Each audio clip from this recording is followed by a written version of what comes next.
আসসালামু আলাইকুম সবাইকে। ইঞ্জিনিয়ারিং অ্যাকাউন্টিং এই লেকচার সিরিজের প্রথম লেকচারটিতে আপনাদের সবাইকে স্বাগতম। এই লেকচারটিতে আমরা আলোচনা করব ফাইন্যান্সিয়াল ম্যানেজারিয়াল অ্যাকাউন্টিং এই কোর্সটি নিয়ে।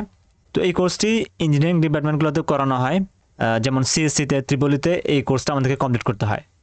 তো আজকের লেকচারটিতে আমরা এই কোর্সের যে সিলেবাসটা আছে সেটা নিয়ে আলোচনা করব। তো এই কোর্সের প্রথম চ্যাপ্টারটাতেই সাধারণত আমাদেরকে বেসিক জিনিসগুলো নিয়ে আলোচনা করা হয়।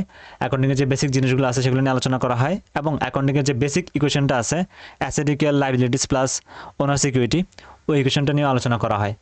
এরপরে আমরা কি আলোচনা করি, ট্রানজ্যাকশন অ্যানালাইসিস নিয়ে। তারপর হচ্ছে ফাইন্যান্সিয়াল স্টেটমেন্ট, যেখানে আমরা balance sheet, income statement, owner security statement এই জিনিসগুলো নিয়ে আলোচনা করি। এরপর ডেবিট ক্রেডিট, জার্নাল, লেজার এই জিনিসগুলো নিয়ে আমরা আলোচনা করি। তো সাধারণত মিড পর্যন্ত বেশিরভাগ ইউনিভার্সিটিতে মিড পর্যন্ত এইটুকু সিলেবাসই থাকে, ঠিক আছে। এটুকু সিলেবাস হচ্ছে মিডের জন্য। এরপর যে বাকি অংশটুকু আছে এটা হচ্ছে ফাইনালের জন্য।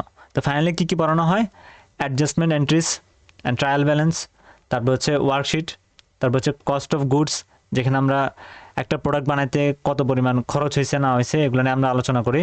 আর কস্ট ভলিউম প্রফিট রিলেশনশিপ, এখানে আমরা break even point, CM ratio মানে contribution margin, CM ratio, operating leverage, margin of safety, এই সকল জিনিস নিয়ে আলোচনা করি।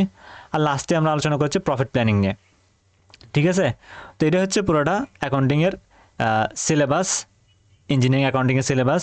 ইনশাল্লাহ আমরা ধীরে ধীরে পুরো প্লে লিস্টে কমপ্লিট করার চেষ্টা করব। তো আজকের মধ্যে এতটুকুই।